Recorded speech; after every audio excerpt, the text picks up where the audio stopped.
It takes at least 8 hours to drive to Kaabong via Kitgum district. Kaabong is one of the districts in Karamoja sub-region bordering southern Sudan, Ethiopia and Kenya. We set off at 5 a.m. in the morning from Kampala, but ended up taking 13 hours on the road because of this. Such rains that are not common here now welcome you to Kaabong district. Karamoja is witnessing unprecedented heavy rains, and main roads here have become impassable.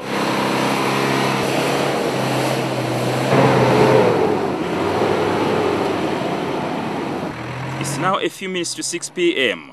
and we finally arrive at Mororem village, the place where 7 people died last week after a mudslide.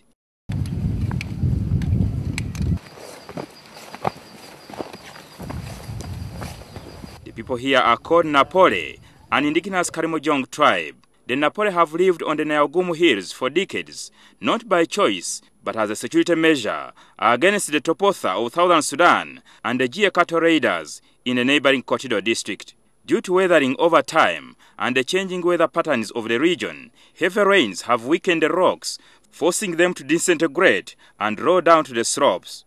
The incident of Thursday was because of this.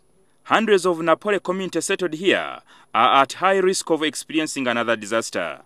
3 bodies are believed to have been buried under the stone, but the political leaders in this area have advised the community to vacate. To bury those people there, and those people are there. What shall I do when God has just come and done it his part?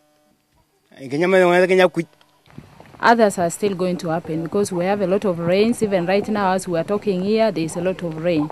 It could be the first time such an incident happens here, but the community is now living in greater fear with the sad memories of those who perished.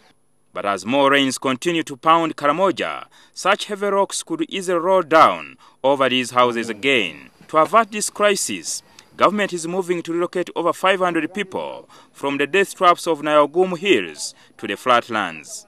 We shall provide all they need, shelter, maintenance, food and medicine. But for now, NGOs like Uganda Red Cross Society and UNICEF are providing temporary shelter to accommodate hundreds of people leaving the hills for fear of another tragedy. All people are willing to abandon the dangerous areas. The Ministry of Disaster Preparedness has begun delivering food and iron sheets for the construction of houses for the affected community. However, relief items cannot easily reach Mororem village because of the impassable roads. Jingo Francis, NTV, Kaabong.